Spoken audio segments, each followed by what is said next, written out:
നമസ്കാരം. പഞ്ചശക്തി tarot spiritual വേൾഡിലേക്ക് എല്ലാവർക്കും സ്വാഗതം. ഇന്ന് നമ്മൾ യൂണിവേഴ്സിനോട് ചോദിക്കാൻ പോകുന്ന ത്രെഡ് എന്താന്ന് വെച്ചാൽ, നിങ്ങളെ ആരാണ് രഹസ്യമായി പ്രണയിക്കുന്നത്? അയാൾ എപ്പോൾ വരും? അയാൾക്ക് നിങ്ങളോടുള്ള കറക്റ്റ് ഫീലിങ്സ് എന്താണ് എന്നൊക്കെയാണ് നമ്മൾ നോക്കാൻ പോകുന്നത്. ഇതൊരു ജനറൽ റീഡിംഗ് ആണ്, ടൈംലെസ് ആണ്. എപ്പോൾ മുതൽ കാണുന്നു അപ്പോൾ മുതൽ നിങ്ങൾക്കിത് റെസനേറ്റ് ആയി തുടങ്ങുന്നതാണ്. ഈ റീഡിംഗ് നിങ്ങളുടെ ആവാൻ പ്രാർത്ഥിച്ചുകൊണ്ട് നിങ്ങൾ പ്രാർത്ഥനയോടെ യൂണിവേഴ്സിനോട് ചോദിക്കുക. ആർക്കെങ്കിലും പേഴ്സണൽ റീഡിംഗ് ആവശ്യമാണെന്നുണ്ടെങ്കിൽ എൻ്റെ വാട്സപ്പ് നമ്പറിൽ ടെക്സ്റ്റ് ചെയ്യാവുന്നതാണ്. അതുപോലെ നിങ്ങൾ റിലേഷൻഷിപ്പിൽ എന്തെങ്കിലും പ്രോബ്ലംസ് ഫേസ് ചെയ്യുന്നവരാണെന്നുണ്ടെങ്കിൽ ജസ്റ്റ് സൊല്യൂഷനായിട്ട് എന്നെ കോൺടാക്റ്റ് ചെയ്യാവുന്നതാണ്.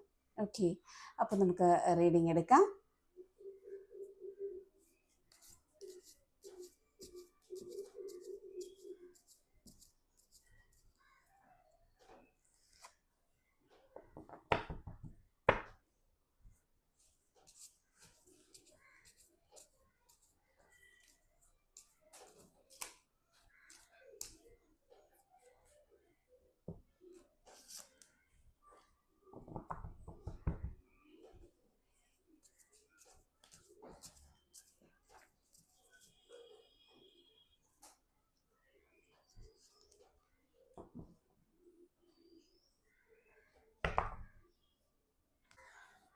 ഓക്കെ, ഇന്ന് യൂണിവേഴ്സായി നിങ്ങൾക്ക് തന്നിരിക്കുന്ന എനർജീസ് ഇതൊക്കെയാണ്. ഫസ്റ്റ് വന്നിരിക്കുന്നത് 6 ഓഫ് സോർട്സ് ആണ്.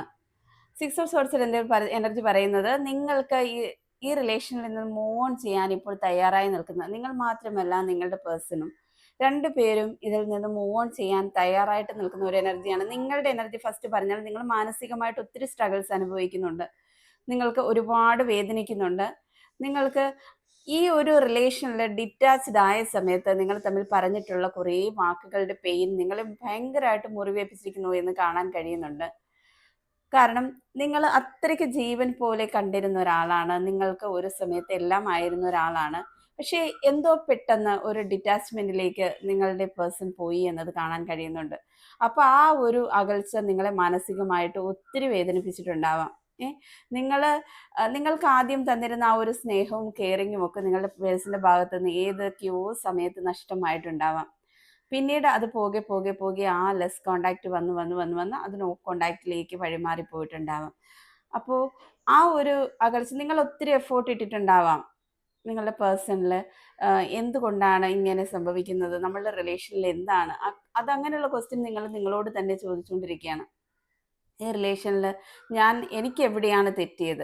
എൻ്റെ പേഴ്സൺ പറഞ്ഞ കാര്യങ്ങളൊക്കെ എൻ്റെ മനസ്സിൽ നോവ് ഏൽപ്പിച്ചുകൊണ്ടിരിക്കുന്നു. ആ ഒരു കാര്യങ്ങളിൽ നിന്ന് ഒക്കെ എനിക്കൊന്ന് റിക്കവർ ആവാൻ പറ്റുന്നില്ല.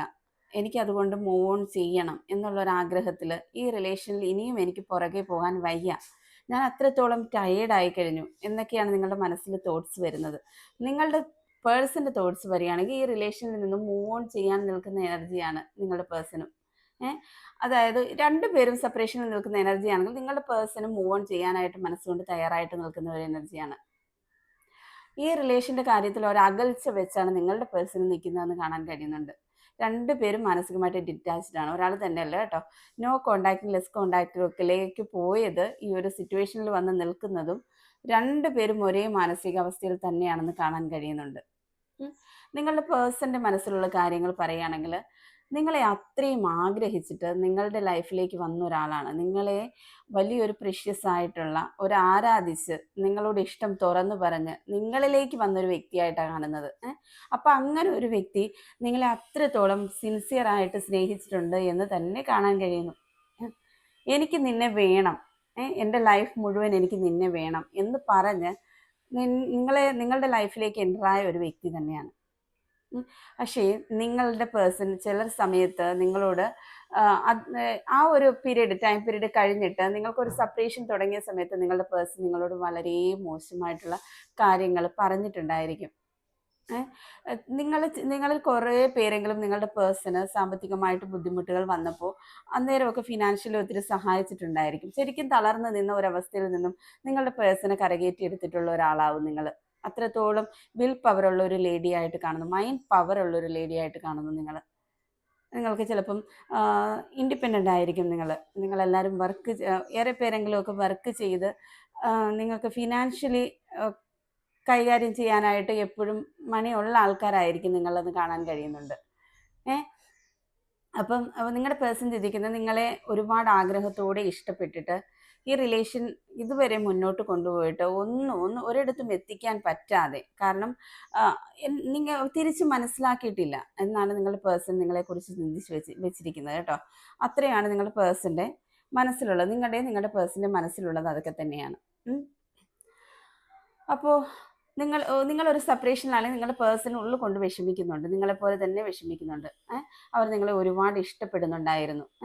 അവരുടെ ലൈഫിൽ ഒരുപാട് സ്ഥാനം നിങ്ങൾക്കുണ്ടായിരുന്നു. അത് ഞാൻ നേരത്തെ പറഞ്ഞില്ലേ, ഒരു ആരാധനയായിരുന്നു നിങ്ങളോട്.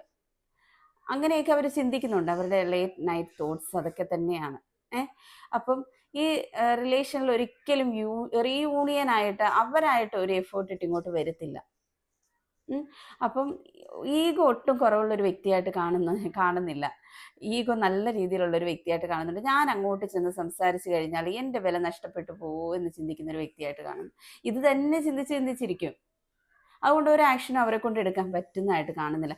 പിന്നെ നിങ്ങൾ തമ്മിലൊരു ഡിറ്റാച്ച്മെന്റ് വന്നത് എന്താണെന്ന് ഞാൻ പറയാം. ആ ഒരു ഡിറ്റാച്ച്മെന്റിന് കാരണം ഒരു മണി റിലേറ്റഡ് ആയിട്ടുള്ള കാര്യങ്ങളിലേക്ക് നിങ്ങളുടെ പേഴ്സൺ കൂടുതൽ കോൺസെൻട്രേറ്റ് ചെയ്തു പോയി. അതായത് വർക്ക് റിലേറ്റഡ് ആയിട്ടുള്ള കാര്യങ്ങളിൽ നിങ്ങളുടെ പേഴ്സൺ കോൺസെൻട്രേറ്റ് ചെയ്തു പോയി. അപ്പോൾ ആ ഒരു തേർഡ് പാർട്ടി സിറ്റുവേഷൻ ഒന്നും ഇവിടെ കാണുന്നില്ല. അപ്പോൾ ആ ഒരു കാര്യങ്ങളിലേക്ക് പോയി കഴിഞ്ഞപ്പോഴത്തേക്ക് നിങ്ങളുമായിട്ടുള്ള കോണ്ടാക്ട് പതുക്കെ കുറഞ്ഞു. ആദ്യ കാലങ്ങളിലുള്ള കോണ്ടാക്ട് പോലെ ആവില്ല നിങ്ങൾ പിന്നെ ഉള്ളത്. അപ്പോൾ ആ ഒരു രീതിയിൽ നിങ്ങളുമായിട്ടുള്ള കോണ്ടാക്ട് പോയിക്കൊണ്ടിരുന്നപ്പോഴേക്കും മാനസികമായിട്ട് നിങ്ങൾ കാര്യങ്ങൾ ചോദിക്കാൻ തുടങ്ങി. എന്തുകൊണ്ടാണ് ഇതിപ്പോൾ ഇങ്ങനെ എന്നൊക്കെയുള്ള കാര്യങ്ങൾ ചോദിക്കുമ്പോൾ വ്യക്തമായിട്ടൊരു ആൻസർ നിങ്ങളുടെ പേഴ്സൻ്റെ ഭാഗത്തുനിന്ന് ഉണ്ടായിരിക്കില്ല. അപ്പോൾ അതങ്ങനെ പോകെ ചോദിച്ച് അങ്ങും ഇങ്ങുമൊക്കെ നിങ്ങളുടെ പേഴ്സൺ അവരുടെ ലൈഫിലേക്ക് മാത്രമായിട്ട് തിരിഞ്ഞു എന്നതാണ്. കുറേ കാര്യങ്ങൾ റിലേഷൻഷിപ്പിൽ കോൺട്രിബ്യൂട്ട് ചെയ്യാൻ ടൈം ഇല്ലാതെ മറ്റു കാര്യങ്ങളിലേക്ക് കൂടുതൽ തിരക്കിലായി. അത് നിങ്ങളോടുള്ള ഇഷ്ടക്കുറവ് ഒരു ഇഷ്ടക്കുറവ് കൊണ്ടല്ല. അവരവരുടെ ജീവിതം മെച്ചപ്പെടുത്തണം, ജീവിത സാഹചര്യങ്ങൾ കുറച്ചുകൂടി നല്ലതാക്കണം എന്നുള്ള രീതിയിൽ അവർ ആ ഒരു രീതിയിൽ ഫോക്കസ് ചെയ്ത് ഇറങ്ങാൻ തുടങ്ങി. അപ്പോഴേക്കും ഈ ഒരു റിലേഷന് എന്താ പറയുക, കുറച്ച് അകലം കുറഞ്ഞതായിട്ടുള്ള നിങ്ങളുടെ ഫീല്, ആ ഒരു ഫീലിൽ നിന്നാണ് ഇത്രത്തോളം പ്രശ്നങ്ങൾ ക്രിയേറ്റഡ് ആയതെന്ന് കാണാൻ കഴിയുന്നുണ്ട്. അപ്പോൾ ആ ഒരു അവസ്ഥയിൽ നിൽക്കുന്ന ആളോട് നമ്മൾ ക്വസ്റ്റ്യൻ ചോദിക്കുമ്പോൾ ചിലപ്പം വേറൊരു തേർഡ് പാർട്ടി ഉണ്ടായിട്ടാണോ എന്നെ ഒഴിവാക്കുന്നത്, അതുപോലെ നിങ്ങളുടെ ലൈഫിൽ വേറെ ആരെങ്കിലും ഉണ്ടോ, ഇങ്ങനെയുള്ള ക്വസ്റ്റ്യൻസ് ജെന്യൂനായി നിൽക്കുന്ന ഒരു വ്യക്തിയാകുമ്പോൾ ചോദിക്കുമ്പോൾ പെട്ടെന്ന് അക്സെപ്റ്റ് ചെയ്യില്ല. അവർക്ക് മാനസികമായിട്ട് വർക്ക് റിലേറ്റഡ് ആയിട്ടും നാളത്തെ കാര്യങ്ങൾ എങ്ങനെ കൊണ്ടുപോകും, ക്യാഷ് കൊടുക്കാനുള്ളവർക്ക് എങ്ങനെയാണ് ഞാൻ ഇനി, അങ്ങനെയൊക്കെയുള്ള കാര്യങ്ങളായിരിക്കും നിങ്ങളുടെ വ്യക്തിയുടെ മനസ്സിൽ. അപ്പോൾ പെട്ടെന്ന് ഈ ഒരു ക്വസ്റ്റ്യൻ ചോദിക്കുമ്പോൾ അത് അക്സെപ്റ്റ് ചെയ്യാൻ പറ്റത്തില്ല. അപ്പം അങ്ങനെ അവരൊരു പ്രഷറിലേക്ക് പോയിട്ട് അവിടെ നിന്നാണ് ഈ ഒരു ഡിറ്റാച്ച്മെന്റ് ഉണ്ടായതെന്ന് നമുക്ക് കാണാൻ കഴിയുന്നുണ്ട് കേട്ടോ.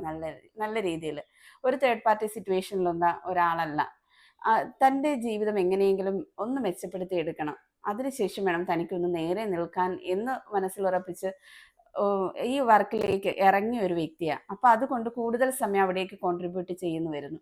അപ്പം നിങ്ങളിലെ ഈ ഒരു ഇതാണ് നിങ്ങളുടെ വ്യക്തിക്ക് വിഷമമുള്ളത്. റീയൂണിയൻ ഉണ്ടോ എന്ന് ചോദിച്ചാൽ റീയൂണിയൻ ഉണ്ടാവും, പക്ഷേ ഇത് ഒരു ക്ലാരിറ്റി വരുത്തേണ്ടതിരിക്കുന്നു. നിങ്ങളുടെ ക്യാരക്ടറും അവരുടെ ക്യാരക്ടറും കൂടി ഒത്തുപോവേണ്ട രീതിയിൽ ഒരു ക്ലാരിറ്റി, ഒരു കമ്മ്യൂണിക്കേഷൻ നടത്തി നിങ്ങൾ രണ്ടുപേരുടെയും കാര്യങ്ങൾ പറഞ്ഞ് ഈ വ്യക്തിയുടെ ക്യാരക്ടർ അനുസരിച്ച് നിങ്ങൾ മുന്നോട്ട് പോവുകയാണെങ്കിൽ മാത്രമേ ഈ റിലേഷൻ സക്സസ് ആവുള്ളൂ എന്ന് കാണാൻ കഴിയുന്നുണ്ട്. അല്ലെങ്കിൽ ഇങ്ങനെ ഫ്രീക്വൻലി ഇഷ്യൂസ് ക്രിയേറ്റഡ് ആയിക്കൊണ്ടേയിരിക്കും നിങ്ങളുടെ ലൈഫിൽ, ഇങ്ങനെ വന്നുകൊണ്ടേയിരിക്കും.